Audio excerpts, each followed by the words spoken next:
పెట్టేసాను సార్. అక్కడ మేడం రమ్మంటే అక్కడికి వచ్చాను. అంగన్వాడీలో చేయిస్తున్నాను. డెలివరీ లీవ్లో అంటే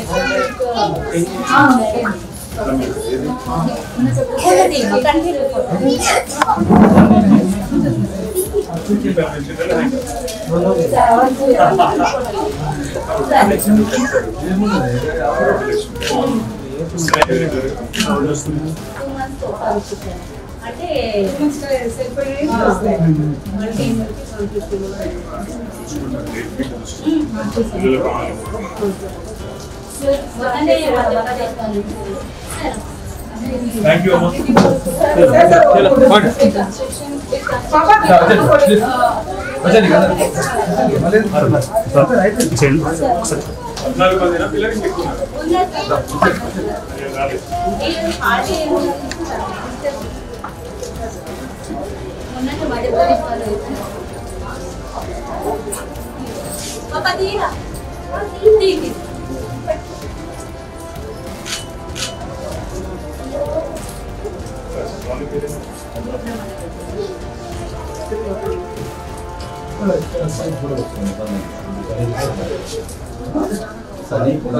ముఖ్యంగా పట్టణంలో ఉండే పేదలకు ఎక్కడికక్కడ విస్తృత స్థాయిలో వాళ్ళ గల్లీలలో వాళ్ళ బస్తీలలో వాళ్ళ కాలనీలలోనే డాక్టర్లు వైద్య సిబ్బంది అందుబాటులో ఉండాలి. ఒక్క బస్తీ దవాఖానాలే కాదు, హైదరాబాద్లోని పేదల కోసం ఉచితంగా వైద్య పరీక్షలు, రక్త పరీక్షలు కానీ, మూత్ర పరీక్షలు కానీ, గుండెకు ఇంకా శారీరకంగా ఇతరత్ర ఏ రకమైన టెస్టులు కావాలన్నా వాటి కోసం కూడా టీ డయాగ్నోస్టిక్స్ అనే ఒక కార్యక్రమాన్ని 33 జిల్లాల్లో, హైదరాబాదే కాదు 33 జిల్లాల్లో కూడా ఏర్పాటు చేయడం జరిగింది. దాంతోపాటు ప్రజారోగ్యం మీద ప్రజలు బాగుండాలి, ముఖ్యంగా పేదలు బాగుండాలన్న ఉద్దేశంతో ప్రతి జిల్లాకు ఒక మెడికల్ కాలేజ్, భారతదేశంలో ఏ రాష్ట్రంలో లేదు, జిల్లాకు ఒక మెడికల్ కాలేజ్ ఏర్పాటు చేసి ప్రతి జిల్లాలో ఒక సూపర్ స్పెషాలిటీ హాస్పిటల్ని కూడా తీసుకొచ్చిన ఘనత కేసీఆర్ గారి ప్రభుత్వానికి. అది మాత్రమే కాకుండా మరి ఒక్కొక్క బస్తీ దవాఖానాలో 108 రకాల మందులు, అక్కడ ఒక డాక్టరు, ఒక నర్సింగ్ స్టాఫ్, సపోర్ట్ స్టాఫ్తో సహా ఉచితంగా 108 రకాల మందులు మరి వారికి అందుబాటులో పెట్టడం జరిగింది. ఈరోజు బస్తీ దవాఖానాల పరిస్థితి ఏంది అంటే, కాంగ్రెస్ ప్రభుత్వం వచ్చినాక ఈ 2 ఏళ్లలో ప్రజారోగ్యాన్ని పక్కన పెట్టారు, కేవలం తమ స్వార్థం మాత్రమే చూసుకుంటున్నారు. అందుకే ఈ ప్రభుత్వానికి గుర్తు చేయాలి, వాళ్ళ బాధ్యతను గుర్తు చేయాలి, ప్రజల ఆరోగ్యాన్ని పట్టించుకోమని చెప్పాలన్న ఉద్దేశంతో ఈరోజు మొత్తం హైదరాబాద్ వ్యాప్తంగా మా ఎమ్మెల్యేలు, మా ఎమ్మెల్సీలు, మా నాయకులందరూ కూడా బస్తీ దవాఖానాల ఆకస్మిక తనిఖీ కార్యక్రమాన్ని చేపట్టాం. అందులో ఇక్కడ గురుబ్రహ్మనగర్లో హైదరాబాద్ కాన్స్టిట్యున్సీలో ఇక్కడ ఉన్న బస్తీ దవాఖానకు నేను రావడం జరిగింది. ఇక్కడ డాక్టర్ నవ్య, అదేవిధంగా వారి సపోర్ట్ స్టాఫ్తో మా కార్పొరేటర్ గారు, మేము అందరం స్థానికంగా ఉండే నాయకత్వం కలిసి మాట్లాడినాం. వారిని అడిగినాం, ఎట్లా ఉందమ్మా పరిస్థితి అంటే, సార్ రోగులు వస్తున్నారు, ఇబ్బంది ఉన్న వాళ్ళు ప్రజలు వస్తున్నారు, కానీ మాకు జీతాలు లేవు, 4 నెలలుగా మాకు జీతాలే రాలేదు, మాకు మరి నెలకు మొదటి రోజే జీతం అని చెప్పుకుంటున్నారు ప్రభుత్వ ఉద్యోగులకు, కానీ మాకు మాత్రం వస్తలేవు సార్, 4 నెలలు అయిందని చెప్పి ఇవాళ ఆ స్టాఫ్ అంతా చెప్తా ఉన్నారు. అట్లాగే మరి మందులు వస్తున్నాయి ఆ టైంకు అంటే 108 రకాల మందులు ఉండాలి, ఎప్పటికప్పుడు అందుబాటులో ఉండాలి. మరి ఇవాళ మేము వస్తున్నామని కొన్ని తెప్పించినట్టున్నారు, కానీ లేకపోతే మందులు కూడా పట్టించుకునేవాడు లేడు, కనీసం ప్రజల ఆరోగ్యం గురించి ప్రభుత్వానికి ఫికర్ కూడా లేదు. అట్లాగే రక్త పరీక్షలు, ఈసీజీ, అల్ట్రాసౌండ్, క్యాన్సర్ స్క్రీనింగ్ లాంటి సదుపాయాలు ఏవైతే టీ డయాగ్నోస్టిక్స్ ద్వారా ప్రారంభించి 24 గంటల్లోనే మీకు ఎస్ఎంఎస్ ద్వారా మీ ఫోన్లోకి రిపోర్టు పంపే సౌలత్ ఏదైతే కేసీఆర్ గారి ప్రభుత్వం తెచ్చిందో దాన్ని కూడా మూలబాడేసినారు. ఇంకా దారుణం ఏమంటే, కరోనా వచ్చిన తర్వాత సరిపడా బెడ్స్ లేవు మన ఆసుపత్రుల్లో అనుకుంటే, హైదరాబాద్లో ఎప్పుడో కట్టిన ఉస్మానియా, మరెప్పుడో కట్టిన గాంధీ తప్ప కొత్తవి లేవు దవాఖానాలు.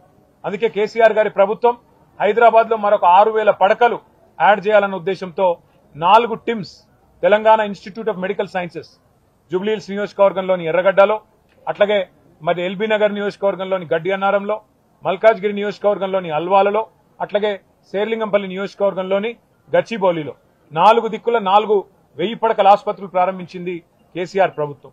అట్లాగే ఖైరతాబాద్ నియోజకవర్గంలోని నిమ్స్ హాస్పిటల్ ఏదైతే ఉందో అక్కడ కూడా మరొక 2000 పడకలు, మొత్తం కొత్తగా 6000 పడకలు హైదరాబాద్ లో యాడ్ చేయాలన్న ఉద్దేశంతో టిమ్స్ మరియు నిమ్స్ విస్తరణకు శ్రీకారం చుట్టింది కేసీఆర్ ప్రభుత్వం. 90% మేము పూర్తి చేసినాం నిర్మాణం కూడా, 10% కూడా ఈ 2 ఏళ్లలో పూర్తి కాలేదు. ఈ ప్రభుత్వం కావాలని జాప్యం చేస్తున్నట్టుగా కనబడతా ఉంది. అట్లాగే తెలంగాణలోనే అతి పెద్దదైన ఆసుపత్రి వరంగల్లో 24 అంతస్తుల్లో 2000 పడకలతో ఎంజీఎం ఆసుపత్రిని ఆధునీకరించే పని కూడా మరి ప్రారంభించాం. దాన్ని కూడా ఈ ప్రభుత్వం పట్టించుకోవట్లేదు, మధ్యలోనే ఆపేసే ప్రయత్నం చేస్తున్నట్టుగా కనబడతా ఉన్నది. అంటే ప్రజారోగ్యం అంటే, ప్రజల ప్రాణాలంటే కాంగ్రెస్ ప్రభుత్వానికి, రేవంత్ రెడ్డి గారికి ఏమాత్రం శ్రద్ధ ఉన్నదో, ఏమాత్రం ప్రేమ ఉన్నదో దీన్ని బట్టే చెప్పొచ్చు. ఇవాళ కనీసం మా ఈ ఆకస్మిక సందర్శనతోనన్నా ప్రభుత్వం దున్నపోతు నిద్ర నుంచి మేల్కొని ఆ ఉద్యోగులకు జీతాలు వెంటనే టైంకి ఇవ్వాలని, ప్రజల కోసం ఏవైతే 108 రకాల మందులు అందుబాటులో పెట్టాలని చెప్పి బస్తీ దవాఖానాలో నిబంధనలు ఉన్నాయో వాటిని అందుబాటులోకి తీసుకొని రావాలని, మూలబడ్డ టీ డయాగ్నోస్టిక్ పరీక్షలు అన్ని జిల్లా కేంద్రాల్లో కూడా తెరిపించాలని, మరి అట్లాగే ప్రభుత్వ ఆసుపత్రులను పట్టించుకోవాలని, ప్రజల ప్రాణాలు పట్టించుకోవాలని. ఇవాళ మేము ఇక్కడికి వస్తున్నామంటే ఈ బస్తీలో కూడా ఇలా మొదటిసారిగా బ్లీచింగ్ పౌడర్ చల్లినారు. వస్తున్నామని చెప్పి హడావుడిగా ఆఖరి నిమిషంలో ఏదో దీన్ని సాఫ్ సఫాయి చేసే ప్రయత్నం చేసినారు. ఇలా హైదరాబాద్ మొత్తంగా ఒక మున్సిపల్ మంత్రి లేక, పర్యవేక్షణ లేక, అసలు పట్టించుకునే నాదుడు లేక ఇవాళ హైదరాబాద్ కూడా అనాథ అయిపోయిన మాట కూడా నేను గుర్తు చేస్తా ఉన్నా. హైదరాబాద్ మహానగరంలో ఇవాళ ఆటోలు టైంకి రావు చెత్త తీసుకపోయేందుకు. చెత్త ఉంది పేరుకపోయిందంటే చెప్తే వినేవాడు లేడు, పట్టించుకునేవాడు లేడు, కనీసం స్పందించేవాడు అంతకంటే లేడు. అందుకే చెత్త ఎక్కడికక్కడ పేరుకపోతే ఏమవుతుంది? సహజంగానే దోమలు వస్తాయి, జ్వరాలు వస్తాయి, విష జ్వరాలు వస్తాయి, మన పిల్లలకే ఇబ్బందులు వస్తాయి. అందుకే ప్రభుత్వాన్ని మేము కోరేది, ఇకనైనా దున్నపోతు నిద్ర నుండి మేల్కోండి, ప్రజల ఆరోగ్యాన్ని పట్టించుకోండి. బస్తీ దవాఖానాలు మేము 450 పెట్టాము, మీకు దమ్ముంటే, మీకు చేతైతే మరొక 450 పెట్టి విస్తరించే ప్రయత్నం చేయండి. టిమ్స్ ఆసుపత్రులను వెంటనే వినియోగంలోకి తీసుకురండి, పూర్తి చేయండి. వరంగల్లోని ఎంజీఎం ఆసుపత్రిని కూడా పూర్తి చేసి వినియోగంలోకి తీసుకురండి. మా పార్టీ తరఫున మాజీ ఆరోగ్య శాఖ మంత్రి, మాజీ ఉప ముఖ్యమంత్రి డాక్టర్ రాజయ్య గారి నేతృత్వంలో ఒక కమిటీ కూడా, సబ్ కమిటీ కూడా వేసి, డాక్టర్ సంజయ్ ఎమ్మెల్యే గారు, డాక్టర్ మెతుకు ఆనంద్ ఎక్స్ఎమ్మెల్యే గారు ముగ్గురిని కూడా వేసి రాష్ట్రమంతా పర్యటించి మరి అక్కడ ఉన్న స్థితిగతులు కూడా పరిశీలించాలని చెప్పి కూడా ఆదేశించి ఆ రిపోర్ట్ ను కూడా ప్రభుత్వానికి పంపుతాం. మీకేమన్నా సోయి ఉంటే, మీకేమన్నా పేద ప్రజల మీద ప్రేమ ఉంటే మేలుకొని వారిని ఆదుకోండి అని చెప్పి కోరుతూ, ముఖ్యంగా బస్తీ దవాఖానాల్లో పనిచేసే సిబ్బందికి జీతాలు వెంటనే అందించాలి. 4-5 నెలల నుంచి 6 నెలల నుంచి జీతాలు రాకపోతే వాళ్ళు ఎట్లా బతుకుతారు ఆలోచించాలని పక్కనే ఉన్న అంగన్వాడీ సెంటర్ కూడా విజిట్ చేశాం. అంగన్వాడీ సెంటర్ ని కూడా అక్కడ ఉండే ఆయాలను కూడా అడిగితే, అక్కడ ఉండే టీచర్లను కూడా అడిగితే మాకు కూడా జీతాలు పెంచుతామని హామీ ఇచ్చారు, ఇవ్వలేదు. మాకు ఆ వాగ్దానం మేము ఇచ్చి 100 రోజుల్లో చేస్తాం, 6 నెలల్లో చేస్తామన్నారు, మాకు కూడా ఏం చేయలేదని చెప్పి అంగన్వాడీ టీచర్లు, ఆయాలు కూడా చెప్తా ఉన్నారు. మరి ఆ పిల్లలను బాగా చూసుకునే, భవిష్యత్ తెలంగాణను నిర్మించే ఆ టీచర్లకు, ఆయాలకు, అట్లాగే ప్రజల ఆరోగ్యాన్ని పట్టించుకునే ఆశా వర్కర్లకు అందరికీ మీరు ఇచ్చిన హామీలు వెంటనే అమలు చేయాలని చెప్పి కూడా ప్రభుత్వాన్ని డిమాండ్ చేస్తూ, మరి గురుబ్రహ్మనగర్ లో ఈరోజు మాకు స్వాగతం తెలిపిన స్థానికులకి, మా పార్టీ నాయకులకి, మా కార్పొరేటర్ గారికి, మా గోవర్ధన్ రెడ్డి గారికి, ఇంకా వెంకటేష్ గారికి, మా కవితమ్మకి పేరు పేరున అందరికీ కూడా ధన్యవాదాలు తెలియజేస్తూ, ఇక్కడ ఉండే ప్రజలకు కూడా నేను ఒకటే విజ్ఞప్తి చేస్తా ఉన్నా, ఈ దున్నపోతు ప్రభుత్వాన్ని మేల్కొల్పడానికే మేమందరం కూడా ఉన్నాం. తప్పకుండా మీ తరఫున हम आवाज उठाएंगे आपके तरफ से और हम लड़ेंगे आपके तरफ से.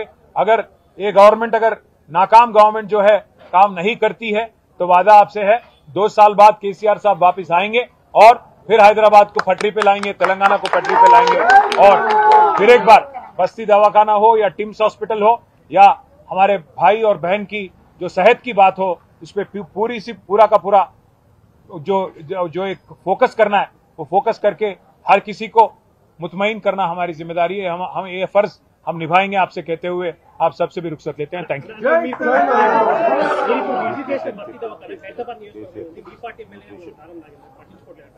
మా పార్టీ ఎమ్మెల్యే ఉంటే, మా పార్టీ ఎమ్మెల్యే పేరు కాంగ్రెస్ స్టార్ క్యాంపెయినర్ లిస్ట్ ఎందుకు వచ్చింది? ఆయన మా పార్టీ, ఓ ఏ పార్టీ, ఇటు ఉండే ప్రజలందరికీ తెలుసు ఏ పార్టీలో గెలిచిండు, ఏ పార్టీలో వేయిండు, అందరికి అన్ని ఎరికే.